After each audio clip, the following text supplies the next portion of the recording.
मैं उस समय प्रभारी मंत्री करके उज्जैन में था और ये भी एक अलग प्रकार की चुनौती थी। बड़ा कठिन दौर था कि जो हमारे स्वास्थ्य के बड़े केंद्र जो आज भी उस तरह से जाने जाते हैं, जैसे उज्जैन, इंदौर, भोपाल, ग्वालियर, जबलपुर, जहाँ इस टाइप के बड़े केंद्र जहाँ स्वाभाविक रूप से लोग स्वतः ही इलाज कराने आते हैं, और ऐसे समय में वहाँ आकर इलाज कराने वालों की अपनी एक कठिनाई है।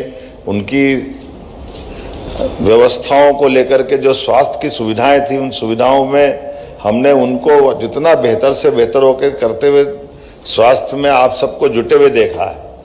लेकिन उससे बड़ा डर ये भी देखा था उस दौर में कि जब किसी कारण से उसी नगर में लोगों के प्राण गए बीमारी से, तो बड़ा कठिन दौर था। मैं जिस जगह था, मुझे एक नया अनुभव आया कि हमारे शमशान कम पड़ रहे जलाने के लिए, तो एक शमशान, दूसरा शमशान, तीसरा शमशान, अकेले उज्जैन जैसी जगह पे 8 शमशान केवल लाश जलाने के लिए हमको इस तरह से वापरना पड़े। पुराने जमाने के कई ऐसे शमशान थे, तो वो दृश्य देखते हैं और उसके जो चित्र निगाह में आते तो आज भी बड़ा एकदम अलग प्रकार का एहसास होता है। लेकिन इसी कठिन चुनौतियों के समय में भी यशस्वी प्रधानमंत्री के नेतृत्व में समान रूप से जो प्रबंधन हो सकता था, और वास्तव में ये तकनीकी रूप से भी जो टीकाकरण हो रहा, उस टीकाकरण का हिसाब लगाया गया।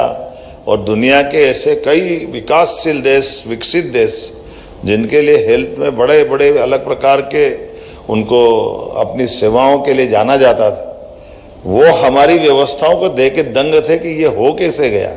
भारत जैसे देश में न केवल व्यवस्थाओं पे नियंत्रण था, बल्कि यहाँ दवाई भी ईजाद करके जिस प्रकार से रिलीफ दिलाया गया, वाकई ये बड़ी चुनौती थी। और एक एक व्यक्ति का हिसाब, कोई एक दिन भी आगे पीछे आए तो उस ऐप के मालूम से मालूम पड़ जाए कि तुमको कल आना है। ये इतना कहाँ नदी, पहाड़, पर्वत, कहाँ कहाँ आबादी है, कैसे कैसे प्रकार की व्यवस्था है। लेकिन वास्तव में ये तकनीक का जो लाभ उठाते हैं, और इसीलिए तकनीक के आधार पर आज जब यहाँ आपने अनमोल पोर्टल का लॉन्च किया है, तो मेरी अपनी ओर से आप सबको बधाई देता हूँ। ये वास्तव में एक बड़ा काम है।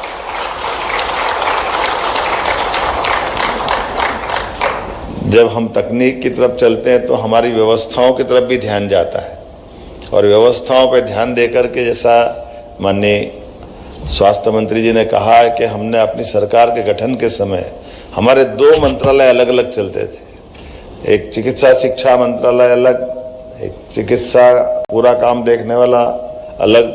हमने कहा ये बदलते दौर में इस सब में बदलने की जरूरत है, एक ही इसका मंत्रालय होना चाहिए।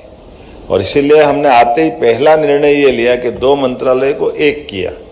अब उससे आगे बढ़ते हुए आज जब हम एक के बाद एक संकल्प लेके आगे बढ़ रहे हैं, तो कई सारे ऐसे प्रयोग हम कर रहे हैं जिसके माध्यम से हमारा चिकित्सा का क्षेत्र पूरे देश में, मध्य प्रदेश सबसे आगे दिखे, अग्रगण्य दिखे, इस दिशा में हम काम कर रहे हैं। इसीलिए कितने प्रकार के प्रयोग कर रहे हैं कि जैसे जो हमारी सभी हॉस्पिटल में सुविधाओं की व्यवस्था बढ़े, हॉस्पिटल के अंदर जो मूलभूत चीजें वो सब मिले, लेकिन केवल सरकार में न मिलते हुए सरकार के साथ समाज को भी खड़ा करना है, और सरकार और समाज के बीच में अर्धशासकीय रूप में भी हम उसमें कैसे बदलाव ला सकते हैं, क्या क्या सोच सकते हैं।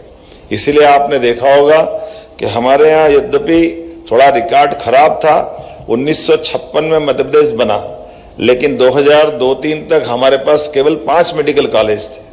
आज जब हमने अपनी सरकार बनाई तो सब मिला के 27 मेडिकल कॉलेज हमारे पास प्राइवेट और गवर्नमेंट मिला के हो गए। ये अपने आप में अचीवमेंट था। और हमारी सरकार के गठन होने के बाद 3 मेडिकल कॉलेज हमने सीधी ये सिवनी और नीमच मंदसौर 3 का लोकार्पण हमने कर दिया। कोशिश ये करेंगे इसी साल हमारे 2 सिंगरौली और श्योपुर के 2 मेडिकल कॉलेज अभी हमारे पास हो जाए। एक और लाइन हम ढूंढ रहे हैं, वो लाइन ऐसी है कि